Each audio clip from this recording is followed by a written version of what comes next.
Olá a todos, sejam bem-vindos ao Projeto Pedal e a mais um CLC. Uma nova terça-feira, mais um dia em que estamos aqui nós dois a mandar bitites sobre os temas da semana e principalmente sobre as vossas perguntas que vocês deixam todas as semanas. Desde já, começar já a agradecer a todas as perguntas que vocês deixaram. Vocês têm sido incríveis, vocês têm dado um apoio enorme aqui ao CLC. Nós temos estado muito motivados para gravar o CLC porque sentimos que o apoio desse lado é de facto muito, muito bom. Portanto, já sabes, como todas as semanas, se tens uma pergunta, se quiseres vê-la respondida por nós dois, somos apenas gajos que andamos nisto, pronto, já há algum tempo, temos a experiência que temos. Deixa aí a tua pergunta em baixo. Isto não é nada de científico, nós temos algum conhecimento, mas não somos cientistas nenhuns na matéria, mas vamos dizer aqui, vamos responder conforme sabemos e o que nos apetece dizer. E o que nos apetece dizer. Portanto, se tens alguma pergunta, tens aí os comentários, deixa a tua pergunta e pronto, e vamos para mais um CLC. Rafael, não, espera, quais são os temas de hoje, Rafael? Esta semana nós vamos voltar a falar de duas meninas que nós não nos fartamos de falar. São elas a Raquel e a Ana Santos, e ainda de um rapaz que nós também já falámos aqui algumas vezes, que é o João Cruz. Eles estiveram presentes na prova UCI que houve este fim de semana em Espanha. Em Bunny Halls. Uma prova eu só tenho aqui só uma questão para nós começarmos.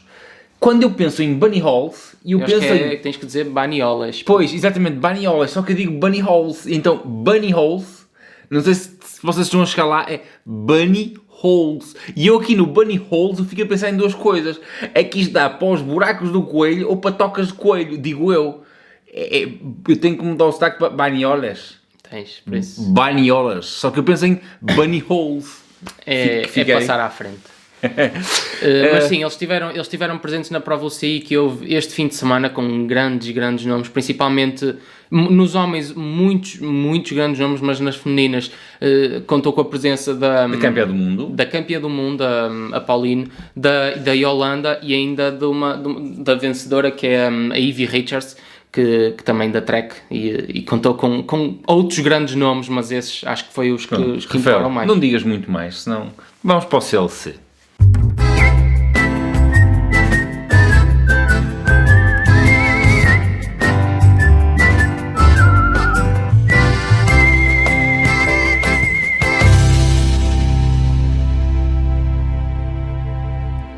Nós somos chatinhos, eu sei, mas é por uma boa razão. Porque vocês pedem para o CLC ganhar um formato mais dinâmico e nós também queremos que o CLC ganhe um formato mais dinâmico, com mais conteúdos.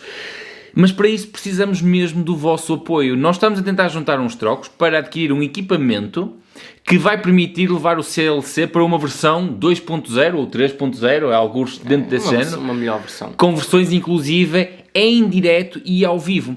Para isso, podes ser nosso patrono. Basicamente, através do nosso patrono, tens acesso a alguns conteúdos exclusivos que estão a decorrer neste momento. E eu estou um bocado atrasado nesses conteúdos, por falar nisso.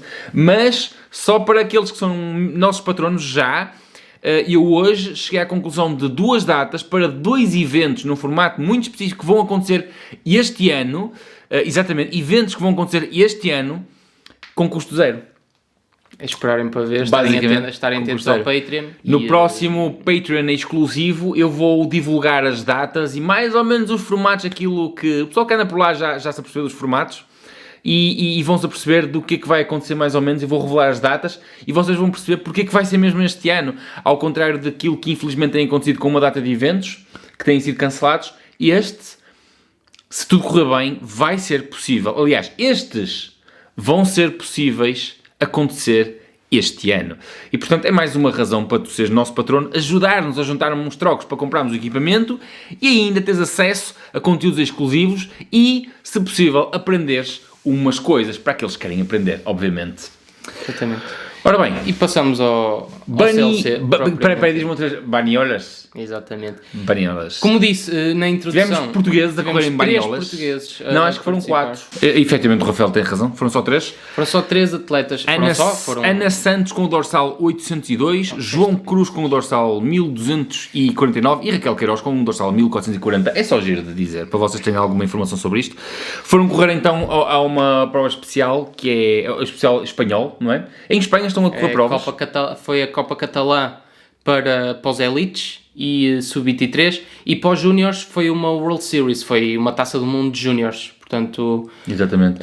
Henrique Avancini, que é o ranking número 1 da UCI neste momento em BTT, era para ter vindo correr, mas devido às restrições que estão a haver dos voos de Brasil para cá e depois a obrigação de quarentenas, tanto quanto eu sei, foi por causa disso que ele não veio. Exatamente, que a Canon dele esteve presente. Mas falando dos nossos, exatamente, foi uma prestação fantástica. Vamos falar das meninas primeiro. Começamos do João. Não, quero falar das meninas primeiro. Mas eu quero falar do João. Não, mas eu queria falar das meninas porque eu queria dar um ênfase especial ao João. Pronto, então. Vamos falar então das meninas. E porquê das meninas? Porque as meninas têm sido um habitué aqui no CLC.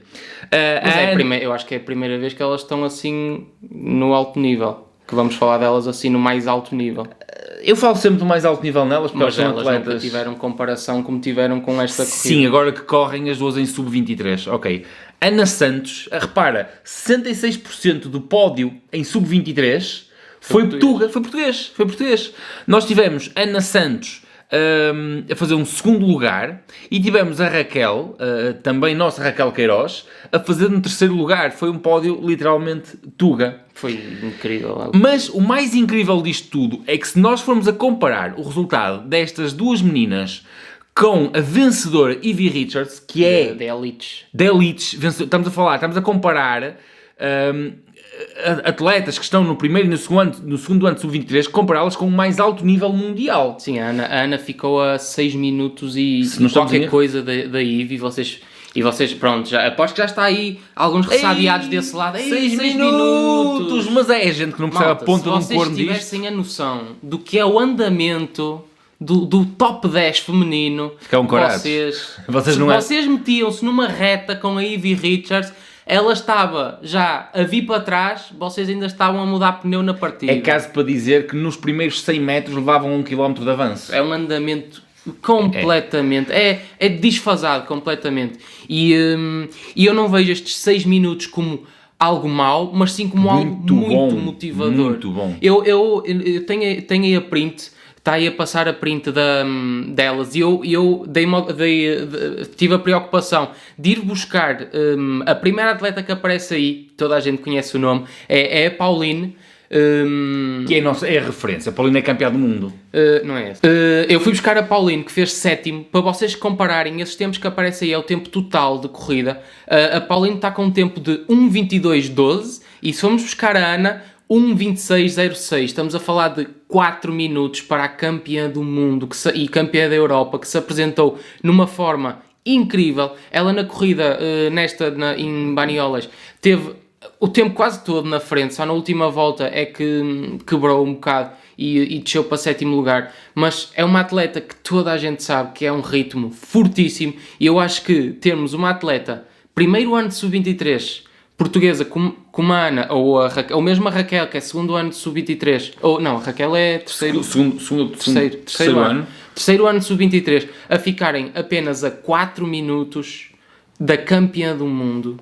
Eu acho que é super motivador para elas. Rafael, também é importante perceber e passar essa mensagem que nesta primeira corrida os atletas estão com andamentos muito desfasados. Sim, estão, mas... Porque ainda não conseguem perceber onde é que caramba, é a campeã do mundo. Sim, campeã da Europa que se apresentou num ritmo excepcional. É uma referência fantástica, são resultados brutais. Parabéns às meninas, porque o resultado é sobretudo delas, não tirando do mérito a quem está por trás, mas são elas que têm o trabalho. Elas que trabalham todos os dias, são elas que abdicam muitas vezes uma vida social com os amigos e por aí fora. Isto é ser atleta, é uma vida de sacrifícios para resultados que podem ou não aparecer, e eu fico super entusiasmado em ver portuguesas com este nível. Eu acho que é muito motivador ver elas a atingirem estes resultados assim no mais alto nível. Leva muito a pensar o que é que estas raparigas, por exemplo, podem fazer num campeonato da Europa. Exatamente. Não é? Quem diz campeonato da Europa diz campeonato do mundo, mas sim, começando pelo pequenino, pelo campeonato da Europa, é muito motivador pensar o que é que elas podem fazer a nível de sub-23. É muito bom. Então, meninas, parabéns, muitos parabéns, e eu vou-vos deixar o link das redes sociais delas, como faço habitualmente, aqui na descrição deste vídeo. É importante, sigam, apoiem, às vezes uma palavra, às vezes qualquer coisa. é extremamente motivador e elas merecem, ou se merecem. E agora eu quero então falar sobre o João Cruz, e por isso é que eu deixei ficar para o último. Antes de mais, eu quero dizer aqui uma coisa, se às vezes o João estiver a ver, se não estiver a ver, quem estiver a ver, eu simpatizo imenso com o João. Não pelos resultados que ele teve até agora, embora seja isso que nós vamos falar de seguida, mas pela atitude, pela pessoa em causa que eu conheço. E tu conheces até melhor que eu, que tens passado mais tempo com o João. Sim, eu andei, há uns tempos atrás, andei um bocado mais com o João. E o João, desde já, é daqueles exemplos que... É daqueles exemplos que nós conhecemos de sucesso. Eu acho que posso dizer que é de sucesso, porque eu lembro, quando eu andava na ASC, na altura ASC, em Vila do Conde, o João entrou muito pequenino, eu lembro dele muito pequenino, e o João era muito, muito, muito obeso. Aliás, ele disse num Insta Story dele há relativamente pouco tempo que foi a obesidade que o levou ao desporto. Exatamente, foi para combater a obesidade. Ele era uma criança muito, muito, muito obesa. E ele é daqueles exemplos que nós vemos muito aí de superação e lá está, e de sucesso, que ele trabalhou, e hoje em dia ele é segundo ano de júnior, é um atleta excepcional, tem um futuro incrível pela frente. Eu acho que ele é extremamente dedicado, é muito determinado, tem uma força muito, muito grande, e nesta corrida voltou a mostrar que é capaz de se debater com os melhores. Ele faz 22º. Deixa-me só falar aqui de algumas particularidades em relação a este 22º lugar do João. Estamos a falar de, certamente, mais de 100 atletas. Eu não os fui contar, mas nestas corridas costumam ser mais de 100 atletas. O João não tem ranking, portanto, partiu de lá atrás do portão. Quem já fez alguma prova de cross sabe a dificuldade que é conseguir chegar à frente. Às vezes um afunilamento na primeira curva, na primeira subida, e perde-se 1 minuto para o da frente, 2 minutos, e não se recuperam 2 minutos. É uma coisa sobre-humana recuperar 2 minutos no ciclismo. O João fez uma viagem, acho que foi com o pai, de 10 horas na véspera, para ir para lá correr. Tanto quanto eu sei, pelo que pude acompanhar, mal terminou a prova, voltou a meter-se no carrinho e voltar. Isto para dizer que são tudo condições que são aquilo que eu chamo não condições. Exatamente. É mais uma prova que... É mais uma prova que efetivamente... Ele quer muito, ele é um atleta. Estou a falar dele como atleta, porque como pessoa vocês não o conhecem, eu também não o conheço assim tão bem para estar a falar como pessoa, mas como atleta, ele é um atleta que quer muito, ele trabalha, e pronto, encontrou esta oportunidade de ir buscar lá fora, neste caso, pontos, que o levassem a melhores condições em corridas futuras, porque malta, ele partiu, lá está, ele partiu de cá de trás de tudo, e conseguiu um 22º lugar. Isto leva a pensar que se ele arrancar um bocadinho mais à frente na próxima corrida, ele se calhar entra no top 20. Porque o arranque é tudo numa corrida, é fundamental, é o que vai definir a corrida toda, basicamente. Sim.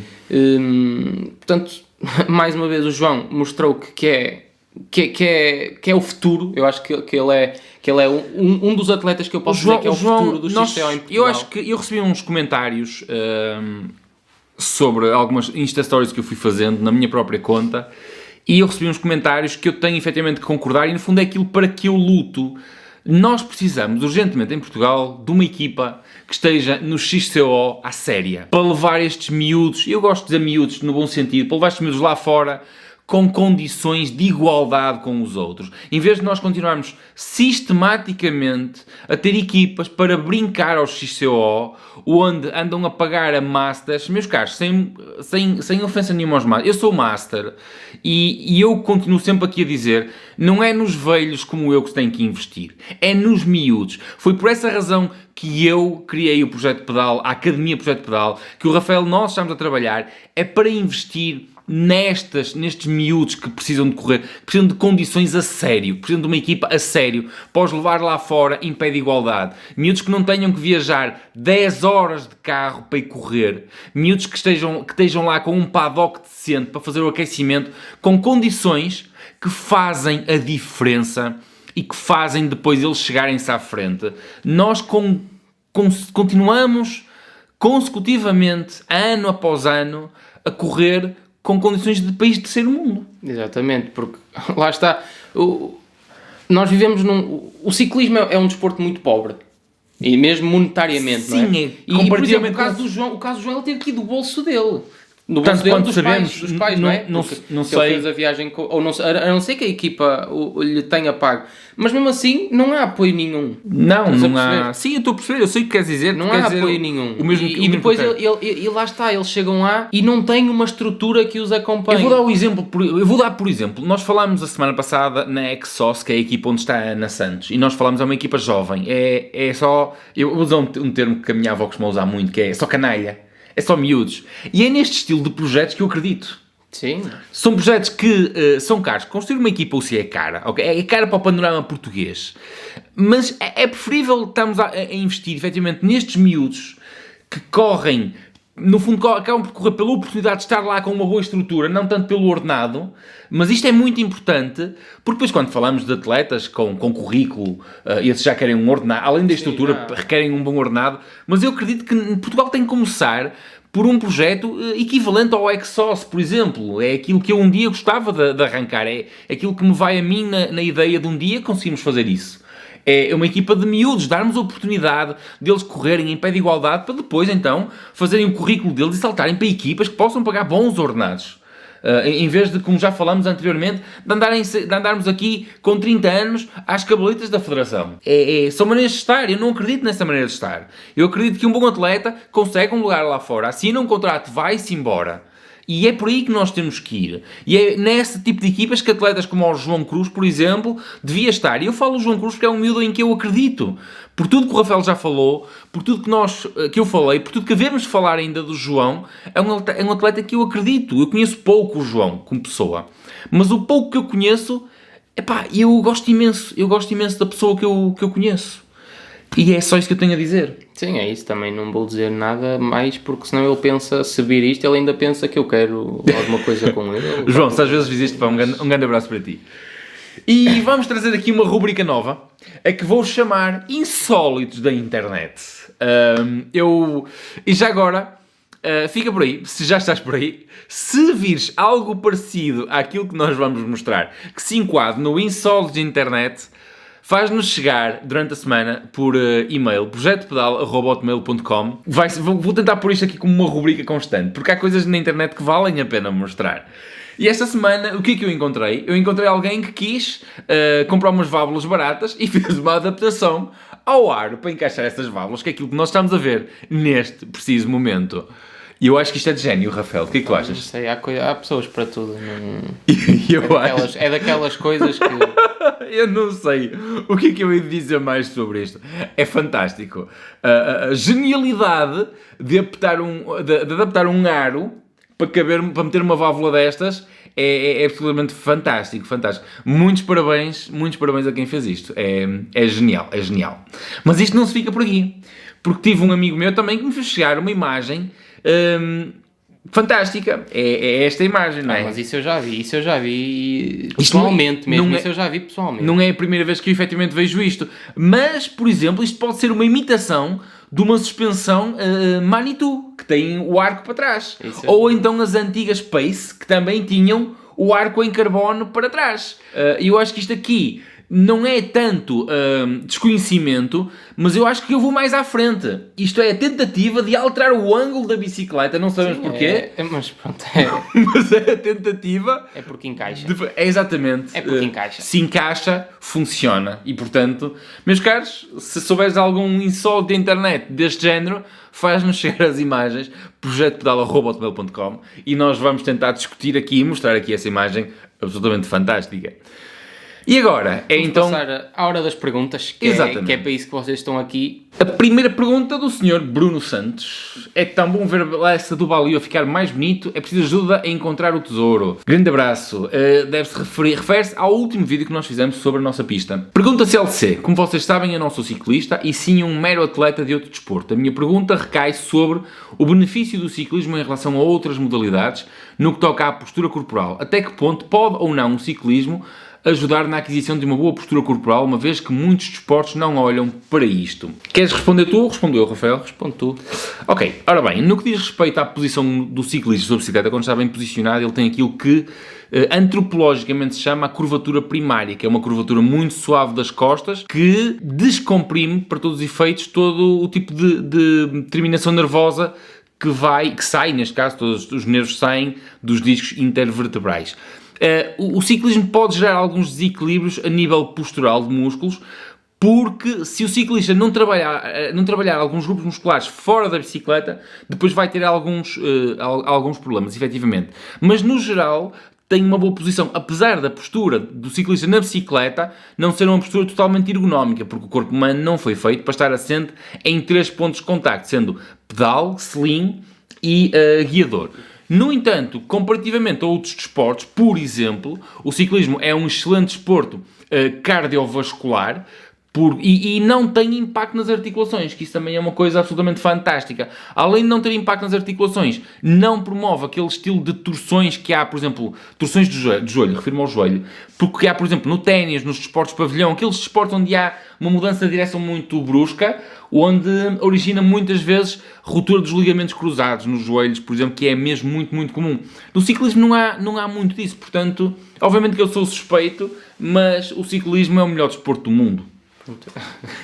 Por exemplo, há pessoas que tentam perder peso no atletismo e aquilo que devia acontecer era as pessoas perderem peso para praticar atletismo e não praticar atletismo para perder peso, porque com excesso de peso o que vão fazer é deteriorar a articulação do joelho, enquanto que o ciclismo, como não tem esse impacto, ajuda a perder peso com muito mais facilidade sem esse efeito negativo do impacto. Portanto, o ciclismo é só... A única coisa negativa que eu encontro no ciclismo é o preço das bicicletas e do equipamento. É, um bocado chato.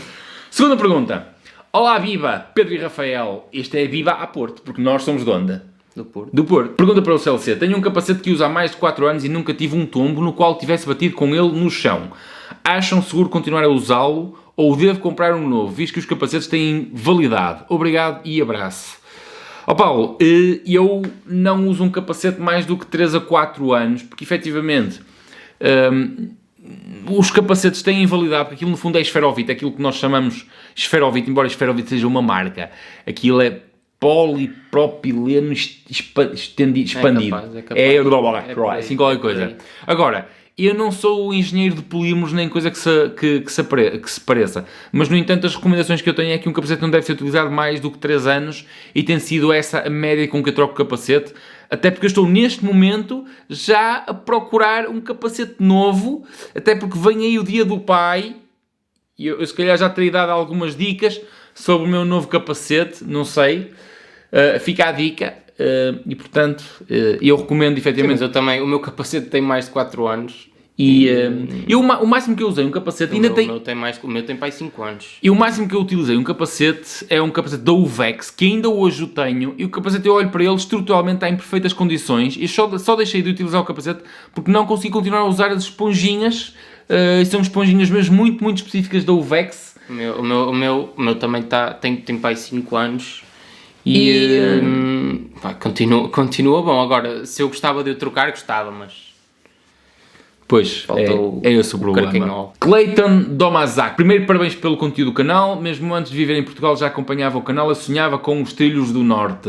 Ora bem, Clayton, agora tens que nos dizer, já que sonhavas e agora estás a experimentá-los, tens que dizer-nos se efetivamente os trilhos estão de acordo com aquilo que tu sonhavas ou não. É importante tu agora partilhares isso com a gente.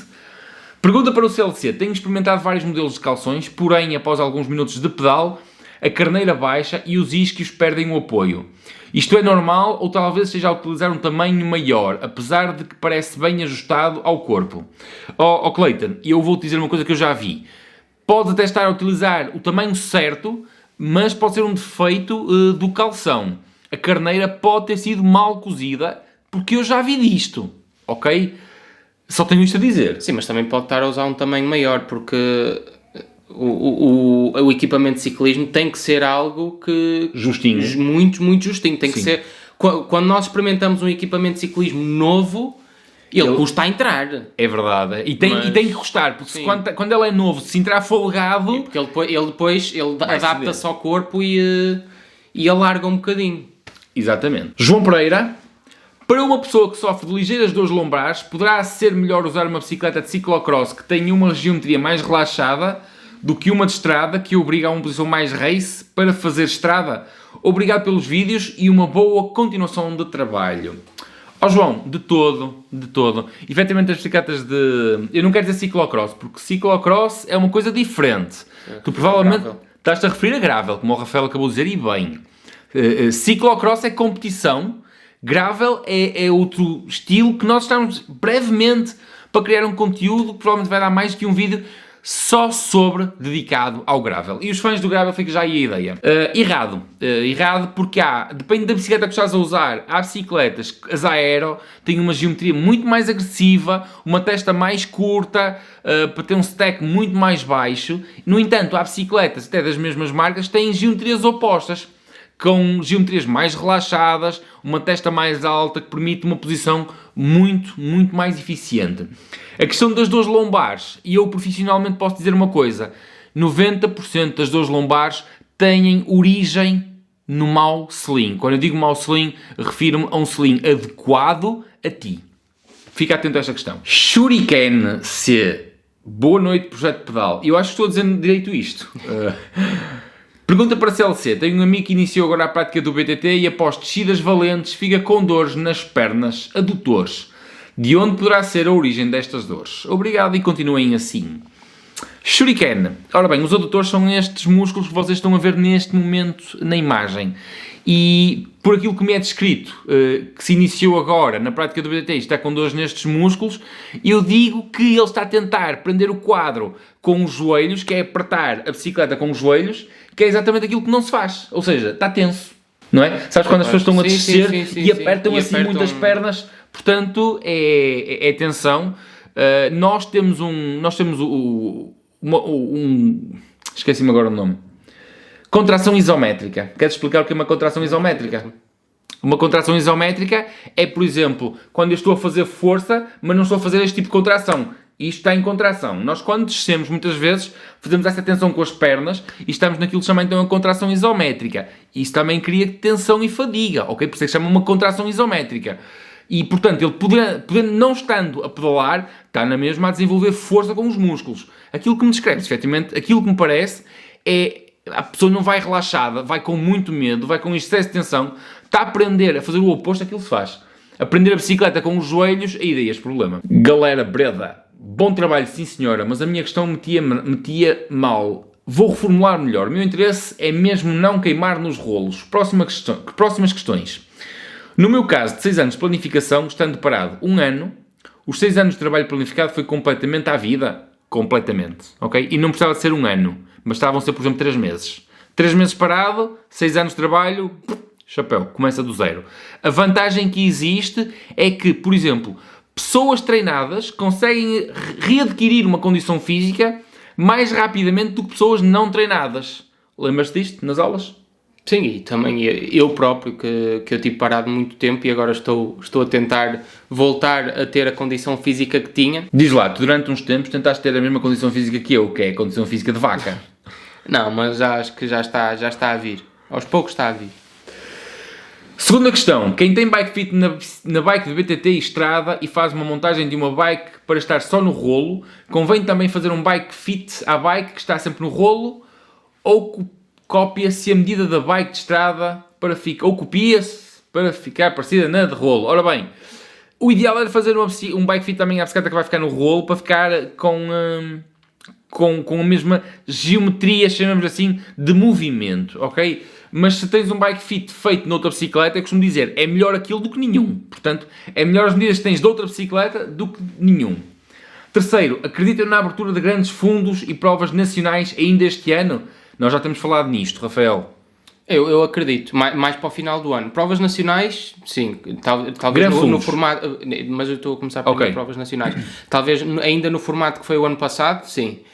Grão fundos, talvez mais para o final do ano, se as coisas realmente melhorarem, sim, é possível, acredito que sim. Eu acredito que provas de competição, sim. Tivemos agora o Campeonato Nacional de Ciclocross, provas para elites e federados, irá abrir sim no segundo semestre do ano, eu acredito.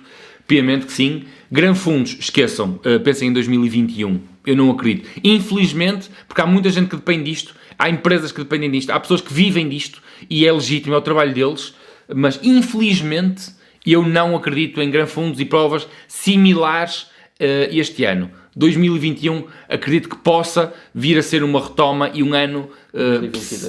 2022, era isso que eu queria dizer. Era isso. Ainda bem que tenho aqui comigo. 2022 eu acredito que possa vir a ser um ano de retoma, um ano pseudo-normal, com alguma normalidade. Quarto, explica o porquê do guiador e avanço incorporado em carbono não ser tão confortável como peças independentes. É muito simples, porque o guiador com avanço integrado não te permite ajustar o ângulo do próprio guiador para alinhar o pulso. Vai sempre assim. António Rodrigues, parabéns pelo projeto e pelos vossos vídeos, são top. Obrigadíssimo. Pergunta para o CLC. Atualmente estou numa escola de BTT na qual faço algumas provas de XCO e XCM. Gostaria de saber se é possível participar em provas de estrada ou se existe um número mínimo de atletas por prova em cada equipa ou se seria possível participar apenas eu da minha equipa. E esses regulamentos mudam se for, por exemplo, uma Taça de Portugal em relação a um potenciómetro. O que se deve ter em atenção e o que muda entre eles. Eu vou responder à última, tu respondes à outra. Os potenciómetros muda a fiabilidade. E se tu estás numa escola de ciclismo, como tu dizes, um potenciómetro faz tanta falta como uma parabólica no capacete. Portanto, isto para dizer assim, não precisas de potenciómetro para nada, esquece. Rafael. É assim, na outra, as provas regionais, tu não precisas de equipa, porque eu próprio já participei em provas de estrada completamente sozinho. Nas provas de escola não precisa de equipa. Mas eu não estou a falar de escola. Mas ele diz que anda numa escola de ciclismo. Há muitas escolas de ciclismo que chamam escolas de BTT e tu tens competição. Sim, mas a partir do momento em que está numa escola de ciclismo, a categoria escolas é diferente das equipas. E, portanto, mas ele pode ter dito, estás numa escola de BTT, eu não sei, lá está, eu não sei, escolas são, eu não sei se tu estás a falar escola de BTT como uma escola, como a equipa chama-se escola de BTT qualquer coisa. Não, esperem aí, deixem-me aproveitar para vos elucidar aqui uma coisa e também o Rafael, que ele não percebe ainda destas burocracias. Quando nós estamos a falar em escolas de ciclismo, as escolas de ciclismo não definem onde é que tu tens que participar, ou seja, no fundo, não existe uma escola de BTT ou uma escola de ciclismo de estrada ou uma escola de BMX. Quando os jovens estão na escola, eles podem participar em qualquer vertente do ciclismo. Seja BMX, seja BTT, seja estrada. Só depois, enquanto clube, é que o clube se filia como BTT ou como estrada, ou pode se filiar como tudo isso, ok? Mas na categoria escolas, quando os clubes estão como escolas, os atletas podem participar naquilo que quiserem. Mas isso não tem nada a ver com o que tem a pergunta. Ele está a perguntar se pode correr sozinho ou precisa de uma equipa. Pode correr sozinho. Pronto, nas regionais podes correr sozinho. Taça de Portugal, eu não tenho a certeza se tu precisas de carro de apoio, precisas de alguém da tua equipa a apoiar-te, ou se podes ir... Sei que não, acho que para a Taça de Portugal não precisas de uma equipa, digamos, de X atletas para participar, mas eu agora não me lembro se tu precisas obrigatoriamente de ter apoio de um dos carros, mas por exemplo, depois tens... Só quando chegar cadete. Tens provas como Volta a Portugal de Júniores e mesmo de cadetes, que aí já tens de ter equipa e há limite de atletas. Cadete já não é escola. Pronto, mas lá está, eu aqui não sei se ele escreveu escola, porque há equipas que são escolas e têm maiores, mas não deixam de se chamar escolas. Pronto, seja qual for a tua categoria, tens aí a tua resposta. E o Luís Dias, não é eu, é ele, o Luís Dias, excelente como sempre. Que tipo de método de enchimento utilizam? CO2 ou manual? Alguma referência? É a lapate. É a lapate. Nós andamos sempre com CO2. CO2 só se for, por exemplo, numa maratona. É. E na maratona, se usarmos CO2, ele nem usa. É, por exemplo, eu na altura que andava ainda um bocado, era se furasse e quisesse reparar rápido, usava CO2. Mas é à lapate. Luís, aquilo que efetivamente é muito, muito raro. Se tu vis a minha bicicleta neste momento, vês lá o CO2 com o bocal e tudo mais. Mas, efetivamente, como o Rafael está a dizer, eu só recorro ao CO2 se estivesse numa maratona com com pressa para voltar a encher o pneu. Porque de resto é à la mano. Quando a esquerda cansa, a direita avança. Já dizia o Ruben. Ricardo Matos. Boas. Em relação aos usados, com o mesmo orçamento compraria uma bike de carbono de suspensão total de uma marca de topo com a escora em alumínio ou uma marca não de topo e com menos prestígio, mas toda ela em carbono, quadro e escora, sendo elas praticamente com o mesmo equipamento. Obrigado e abraço. Ó Rafael, percebes a pergunta do Ricardo? Percebi. O que é que tu preferias, se fosse tu a comprar? O dinheiro é teu, vais-tu comprar?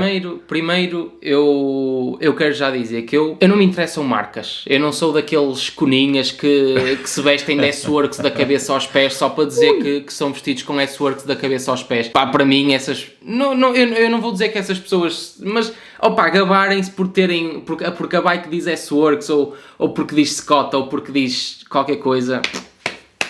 Não me interessa. Portanto, respondendo aqui, eu digo, eu preferia ter uma marca menos prestigiada, mas uma bike top, porque eu acho que essas marcas menos prestigiadas, eu acho que as marcas agora estão muito competitivas umas com as outras. Eu concordo. Claro que agora um nome Specialized ou um nome Scott vai sempre soar mais alto, porque pronto, é Specialized e a Scott, e quem diz Specialized Scott diz Cannondale, diz Trek, podia ir por aí, mas eu preferia ir para uma marca menos prestigiada, mas com uma bike top e com equipamento igualmente bom. O que ia mudar apenas, no meu ponto de vista, ia ser os autocolantes ou a pintura que ia ter no quadro, mais nada. Há uma coisa que para mim, se eu fosse comprar uma bicicleta nova, há uma coisa que para mim efetivamente vale muito, que é a geometria da bicicleta, que é isso que vai determinar o comportamento dela. E, por exemplo, também seria o que é que eu posso esperar da marca em termos de garantia. Ok? Eu, se fosse agora gastar dinheiro numa bicicleta, se eu tivesse muito dinheiro para gastar agora numa bicicleta, sim, eu provavelmente iria procurar uma marca com uma boa garantia, que em caso de problema me desse uma boa garantia. Uma garantia vitalícia, por exemplo. Mas nós estamos aqui a falar de uma bicicleta usada, que é aquilo que tu te referes. E, efetivamente, aquilo que tu referes aqui é uma coisa muito interessante, que é o prestígio da marca influencia muito o valor do usado depois. E por isso é que se vê bicicletas de qualidade, digamos, chamemos-lhe inferiores, mistos carbono-alumínio, com preços superiores àquelas que são todas em carbono. Defendo que, acima do prestígio, nós devemos procurar a funcionalidade, que é, o que é que eu quero? O que é que o material me oferece de melhor? E eu vou em direção àquilo que o Rafael também optou, e eu iria sempre para uma bicicleta toda em carbono, com uma marca menos prestigiante, mas depois no terreno, na altura, no peso e na funcionalidade, aquilo que me vai fazer andar para a frente é a funcionalidade da bicicleta e não o prestígio da marca. Exatamente. E portanto, Ricardo, tens aí a tua resposta. Fábio Gamer... Pedro e Rafael, para aquele pessoal que ainda utiliza roda 26 e que tem uma altura razoavelmente grande, qual a dica para não ficar com dores no joelho? Fábio, as dores no joelho não têm a ver com a bicicleta roda 26, têm a ver com uma má postura na bicicleta. Junto à tua casa, procura alguém que te ajude, um bom profissional que te ajude com a postura na bicicleta e pá, continua a desfrutar da 26. Nuno RPM, qual a vossa opinião sobre a nova Scalpel de 2021? É aquela resposta de sempre, não é, Rafael? É muito bonita. É muito bonita. Como acabei de falar sobre o comportamento, nós não avaliamos as bicicletas pela marca, nós avaliamos as bicicletas pelo comportamento. Sempre que testamos uma bicicleta, obviamente que é bonito ter uma marca. Nós já falamos da Cannondale, porque eu considero a Lefty, embora nunca tenha experimentado a Ocho, como eu digo que é a melhor suspensão do mundo, mas quando eu experimentei a geometria da Cannondale era uma caca, e eles remodelaram as geometrias, a bicicleta está bonita, está elegante, está bonita. Eu adorava experimentar uma, não sei se experimentando não ficava apaixonado por ela, sim ou não, mas eu nunca experimentei e portanto não sei o comportamento da bicicleta. E nós podemos estar a comprar uma bicicleta cheia de prestígio, muito bonita, com equipamento XPTO, mas depois, no que diz respeito ao comportamento, aquilo ser um tijolo. Sim, mas... Não sei se é o caso, sim, não sei se não é. Não sei, lá está. É uma bicicleta bonita. BTT Rural. Quando dizem que as nossas pernas estão a arder num treino é porque está a fazer-nos bem. Isso é verdade? Rafael, queres dar aqui um bocadinho de fisiologia? É assim... Porquê que as pernas ardem, Rafael? As pernas ardem porque há produção do lactato, ou o ácido lático, que é isso que faz arder as pernas. E assim, isso não é bom para o corpo, é por isso que o corpo É por isso que arde. Se dói é porque o corpo não está a gostar da brincadeira. Exatamente. E por isso é que no final de um treino devemos fazer aquilo que chama uma recuperação ativa, que é para remover, o corpo remover mais rapidamente essa acidez. Portanto, se faz bem... Depende do que estamos a treinar. Exatamente, eu acho que depende daquilo que tu queres, não é? Por exemplo, quem está a trabalhar para o cross, para o XCO, precisa de uma capacidade anaeróbia superior, muito superior. Sim, mas o teu objetivo de treino é que as pernas nunca te ardam, não é? Tu treinas para as pernas não te arderem, ou para te arderem mais tarde. Portanto, se está a fazer bem, não sei. Depende da altura, depende do treino. A pergunta é um bocado difícil porque não faz bem, mas também não faz mal. Tu queres que ardam, mas queres que ardam mais tarde. Exatamente. É para isso que serve o treino. Mas também se não conseguires pôr as pernas a arder também é mau sinal.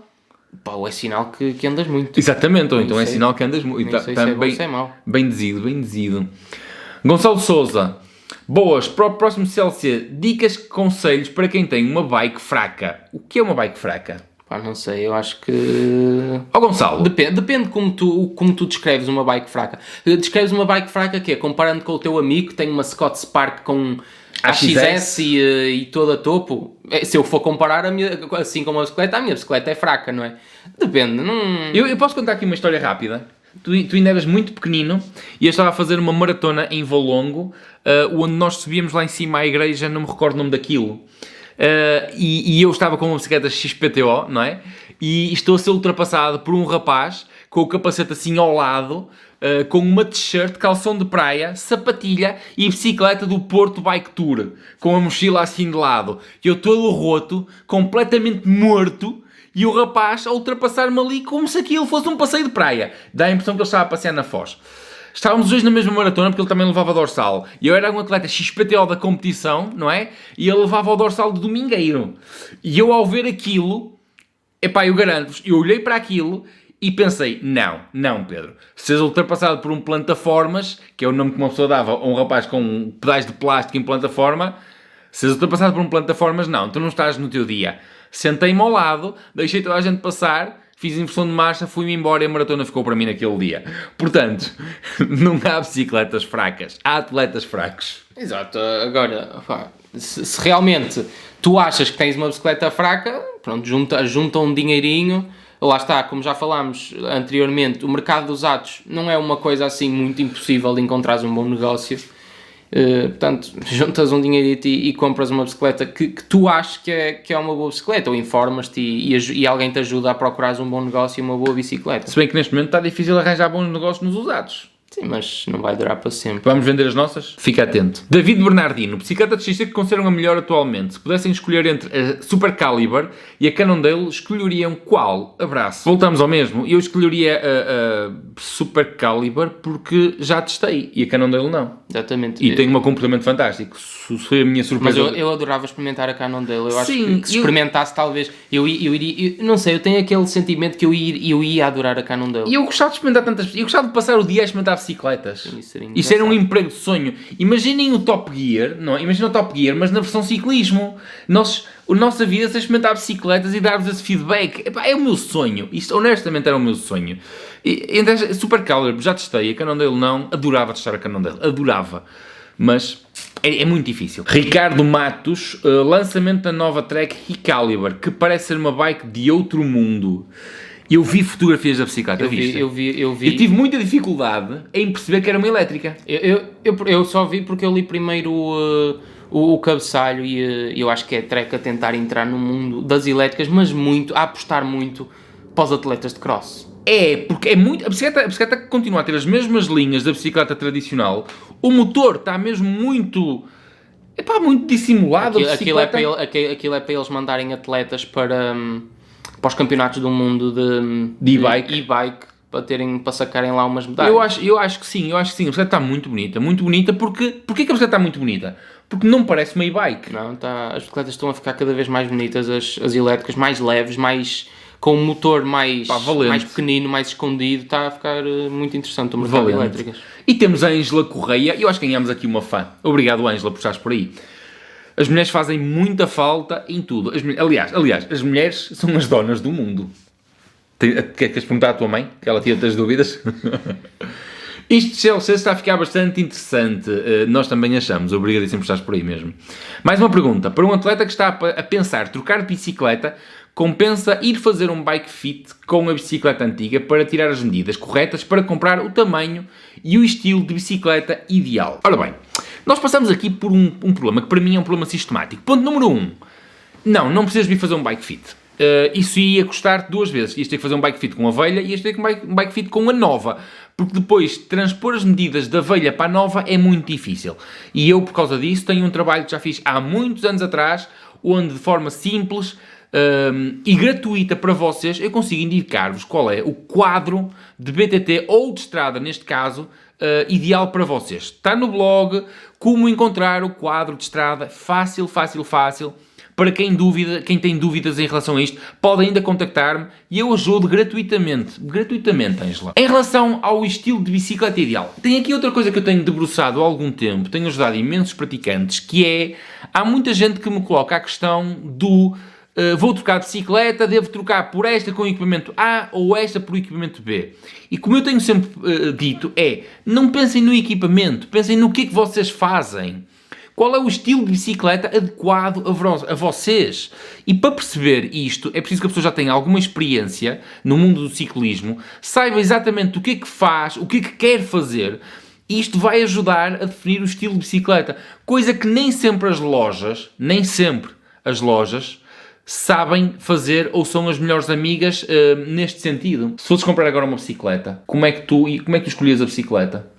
É assim, eu acho que nisto até estamos de acordo. Eu para já ia para uma bicicleta de suspensão total. Acho que para o que eu faço atualmente... Mas compravas uma de enduro, por exemplo? Não. Uma de cross. Porque é o que tu sabes que é o que gostas de fazer. Porque é o que eu faço, lá está. Se eu fizesse mais enduro, talvez fosse para uma de enduro. Se eu não gostasse tanto de como é que eu ia dizer? Se eu fizesse mais rolantes, talvez uma rígida, mas eu acho que para aquilo que eu faço... Para o praticante comum, que começa hoje a praticar a BTT, tu achas que a bicicleta rígida de cross é a melhor bicicleta para eles? É difícil. Repara, uma bicicleta de cross são geometrias de competição. Para pessoas que estão a começar a praticar a BTT agora, e estou-me a referir do BTT, achas que é... Mas depois tu hoje em dia encontras bicicletas que não tenham geometria de cross? Encontras, começa a aparecer um grande... Eu vou dizer, por exemplo, eu vi recentemente que a KTM... a Mérida, estão a lançar novas bicicletas hardtail com uma geometria muito mais relaxada para desfrutares mais dos estilos de uma forma descontraída, sem ser aquela geometria de cross, de XC, aquela coisa agressiva. E eu por acaso adorava. Quem foi a primeira a lançar esse estilo de bicicletas até foi a Orbeia. Complicado, é muito. Há questões que são complicadas, nós precisamos de um bocadinho mais de conhecimento de causa, saber o que é que vocês querem. Se calhar 10 minutos de conversa com vocês, que é o que eu faço sempre quando procuro ajudar alguém a encontrar uma bicicleta.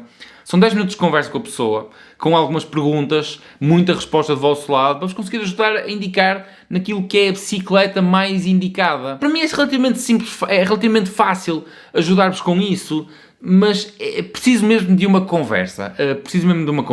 Simão Pinto, mestres, pergunta para o próximo CLC. Já todos sabemos que é importante o alongamento no fim dos treinos, sejam eles uma voltinha de 30 minutos, 1 hora ou 3 horas. O certo é que ninguém o faz. Verdade. Primeiro porque os alongamentos no final do treino não são consensuais.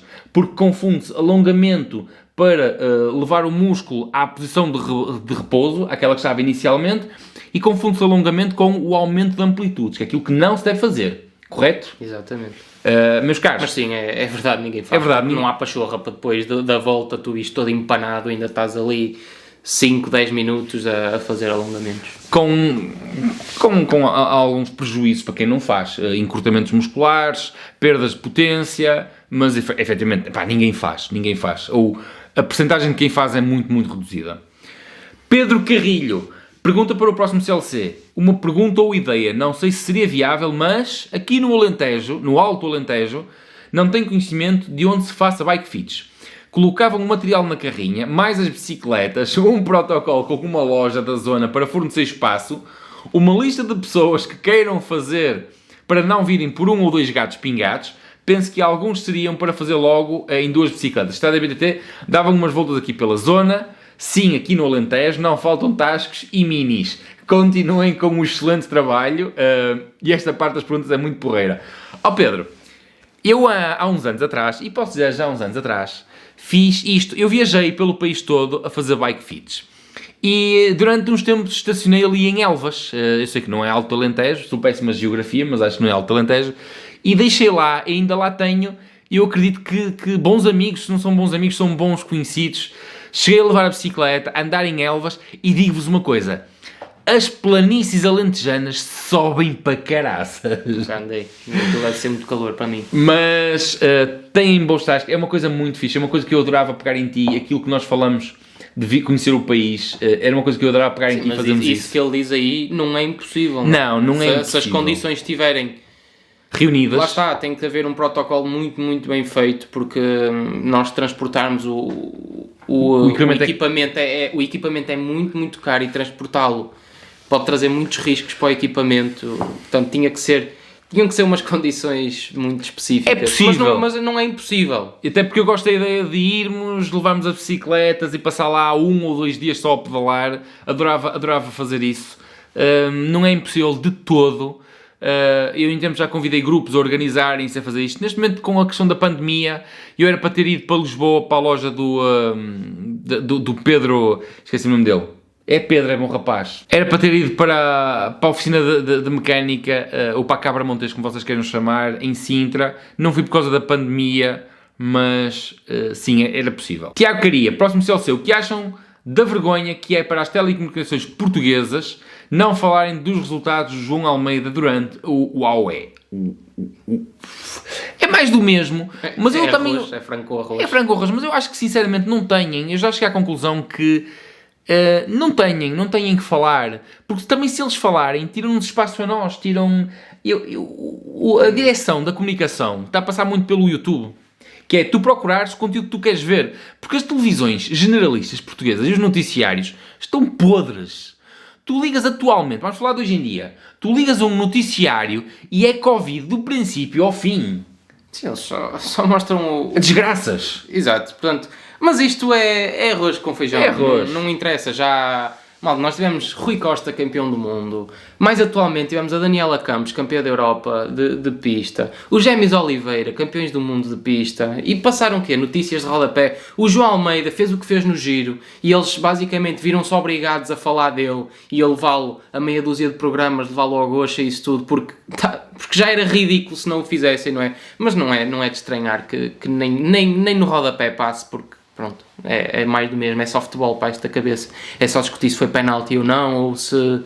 E 20 programas à noite a discutir aqui um lance. Sim, a discutir a forma como o Jorge Jesus abanou a cabeça e penteou o cabelo no minuto 66 do jogo do Benfica contra o Carcavelos Futebol Clube.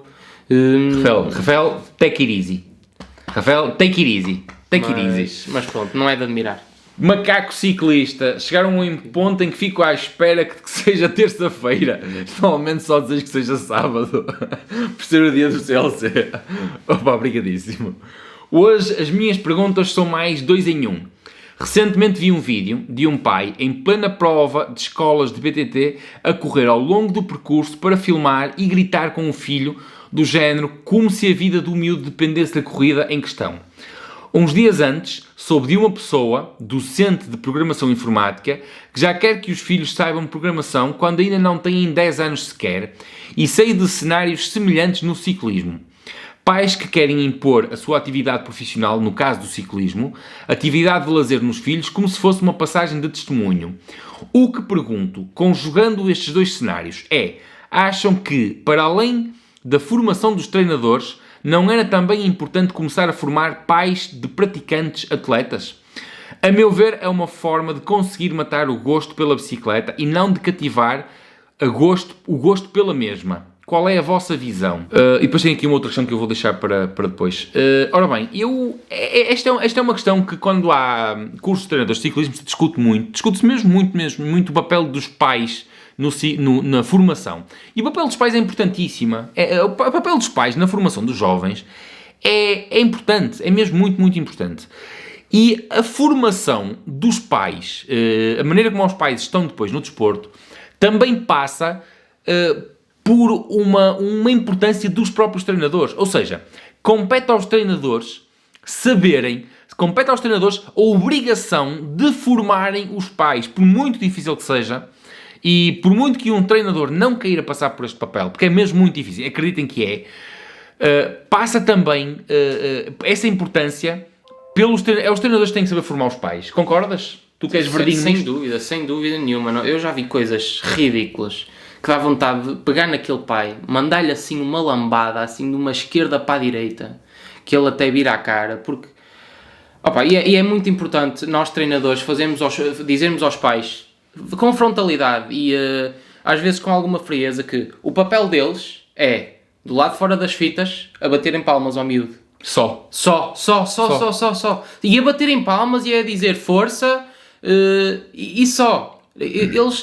Eu às vezes, pronto, nós temos cenário, eu vejo cenários de todos os casos, que é pais a serem muito agressivos, como se aquela corrida fosse, se tu não ganhas isto, não comes, como se fosse aquela corrida mesmo dependência dele. Mas depois temos outros casos mais leves, que acabam por ser um bocadinho, não digo graves, mas que é pais, por exemplo, muitas vezes, olha, mete mais uma, olha, ele vai-te passar, vai atrás dele.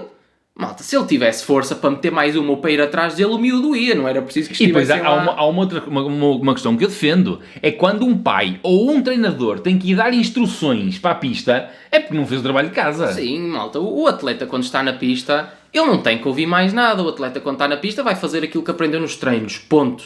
E voltando a isto dos pais, é muito importante que o treinador se vire para os pais e diga, malta, o vosso papel é fora das fitas, bater palmas ao miúdo, e ele chega do final da corrida, dizer-lhe que... dá-lhe umas palavras que são pais, apoiar o miúdo, não é? É o filho deles, para que é que vão estar ali?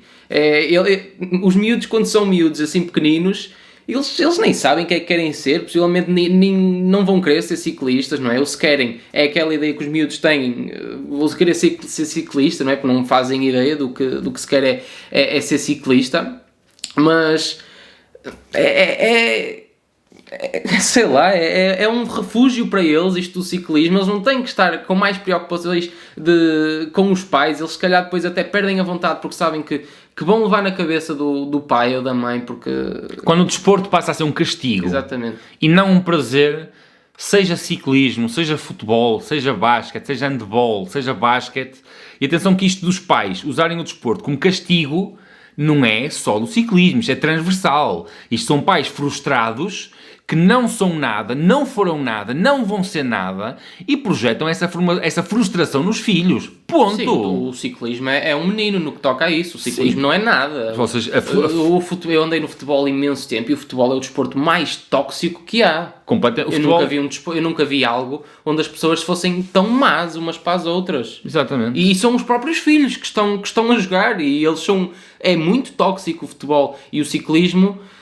Felizmente são muitos poucos os casos em que é isso e muitos deles acabam todos no mesmo, que é os filhos a deixarem o desporto. Mas a responsabilidade, eu assumo essa responsabilidade como treinador, a responsabilidade passa pelos treinadores de terem aquilo que o Rafael disse e bem, a frontalidade de chegar aos pais e metê-los na linha. Ponto. Se um treinador tiver essa coragem, se um treinador for o exemplo, porque depois também há aqui o problema, os treinadores também não são exemplo. Exatamente. Se o treinador for esse exemplo e tiver a coragem de chegar... Eu gosto de lembrar sempre uma questão, eu vou só contar aqui uma história. Uma ocasião, quando eu estava noutro clube, houve um pai que chegou ao pé de mim, assim com frontalidade disse: Pedro, desculpa lá, mas eu não te acho grande treinador. E eu até engoli em seco. É? Então porquê? É que eu estou nas provas e vejo todos os treinadores a darem instruções aos miúdos e tu andas ali de mãos nos bolsos a ver para trás e para a frente. E eu respondi-lhe: pois, exatamente, é que eu ando a ver aquilo que tenho que corrigir nos treinos. Os outros não fizeram um trabalho de casa e vão para ali tentar corrigir a merda que fizeram. Exatamente. E a pessoa disse: pois, não tinha pensado nessa perspectiva. E depois, se tivesse pensado um bocado, tinha estado calado. Exatamente, porque nos dias de provas o stress já é tal num dia de prova, o nervosismo, eles estarem ansiosos, já é tão estressante para eles que isso basta para eles não precisam de mais nada. E não tem que ser estressante sequer. Mas é muito, tu sabes, nós fazemos competição, é sempre aquele nervosismo pré-prova, não é? É sempre aquela coisa para alinhar à partida, é muito estressante para os miúdos. E eles não precisam de ter outras preocupações, portanto, é deixá-los chegar ao dia da prova, fazer o que eles sabem, corrigir, depois, pós-prova, sim, no treino a seguir, chegar ao pé deles e dizer: olha, isto não correu muito bem, vamos melhorar isto e isto, mas não é no dia não se faz nada disso. Vamos só continuar aqui com o Macaco Ciclista. Posto scriptum. Esta semana, perante a notícia do ataque cardíaco que o guarda-redes da Seleção Nacional de Handball sofreu, lembrei-me de uma frase que alguém diz algumas vezes: competição não é saúde. Não sei se conhecem a pessoa em causa, ele está-se a referir a nós. Meus caros, completando aquilo que acabamos de falar dos miúdos, e isto é uma coisa que eu passo a vida a dizer: competição não é saúde, ok? E eu sou um admirador e serei um eterno admirador de atletas. Há atletas, independentemente da idade, que merecem todo o meu respeito, que merecem a minha total admiração. Isto não tem a ver com idades, tem a ver com atitudes. E eu passo a vida a dizer: competição não é saúde. Quando alguém envereda pela competição, é um risco que nós todos sabemos que estamos a correr. E às vezes pagamos o risco mais caro, o preço mais caro, porque quando estamos em competição estamos a levar o corpo sempre ao limite. E às vezes passamos desse limite, infelizmente. João Catarino pergunta para o próximo CLC, e vamos terminar por aqui, Rafael. Qual a melhor pista de XCO a nível nacional para vocês? Rafael, queres falar? É assim, para mim é Marrazes. Eu adoro a pista de Marrazes. Acho que é uma pista super divertida. É uma pista muito fluida. Lembras de Ribeira de Pena? Lembro, mas Ribeira de Pena não, agora que eu me lembro, não era tão... acho que não é tão divertida como Marrazes. E Marrazes, eu mandei uma queda valente em Marrazes. É a queda que aparece na introdução dos vídeos normais, eu tenho que... Mas Marrazes é uma pista... Porquê? Porque nas pistas de XCO, como sabes, sobe-se muito. Sim. Não é? E muitas vezes nós damos 2, 3 voltas a uma pista no reconhecimento, não é? E nós pensamos... Não vou uma quarta. Até gosto daquela secção, mas não vou porque tem aquela subida. Marrazes é uma pista tu chegas à que meta. Eu penso, nem me importo. Não me importo subir porque sei que ali tem aquela descida e depois até subo mais um bocadinho, mas depois vem aquela secção. É uma pista em que tem as suas subidas, claro, mas a seguir a cada subida tem uma parte que é divertida de fazer. E é uma pista muito, muito dura. No inverno é impraticável. Mas...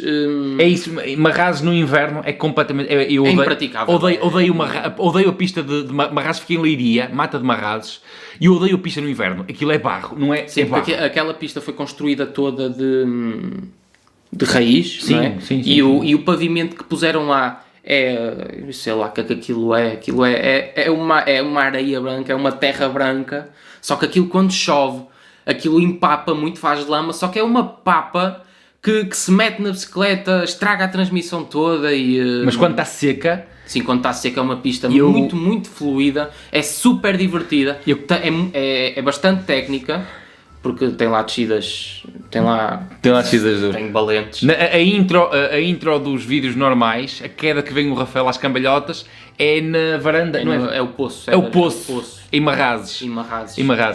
Efetivamente, Marrazes é aquela pista que eu me lembro e que me vem à memória. Não combinamos isto, mas eu chego à meta, a terminar uma volta, todo roto e penso, ia mais uma. Será que ainda tenho força para mais uma? É muito, muito divertida. Muito dura também. Muito dura, mas é como tu dizes, a seguir a cada subida... Tem uma parte muito divertida, mesmo muito, muito divertida. Dá gosto de andar na pista. Tenho tantas saudades da competição, que, meus caros, não sei, é passar uma vida inteira neste ritmo de abre tenda, fecha tenda, e estar um ano inteiro, e na perspectiva de estarmos outros, sem conviver com as pessoas, sem estarmos nas pistas, sem aquela adrenalina. E eu, como treinador... Eu deixei de correr, mas eu corro pelo número de atletas que eu tenho em prova. Cada atleta que eu tenho a correr é uma corrida para mim. É uma adrenalina, é uma emoção. É absolutamente fantástico. E tenho mesmo muitas, muitas saudades de correr, de ir a Marrazes, de ir a todo lado. Sim, pode ser que este ano as coisas ainda... Muitas saudades do público. Ainda se componham, mas... Da confusão, das barracas, das bifanas, de tudo e mais alguma coisa. Exatamente. Caríssimos, obrigado àqueles que estiveram até ao final, como sempre. Nós hoje ficamos por aqui. Queres acrescentar alguma coisa? Não, é tudo. Nós é tudo. Nós hoje fomos.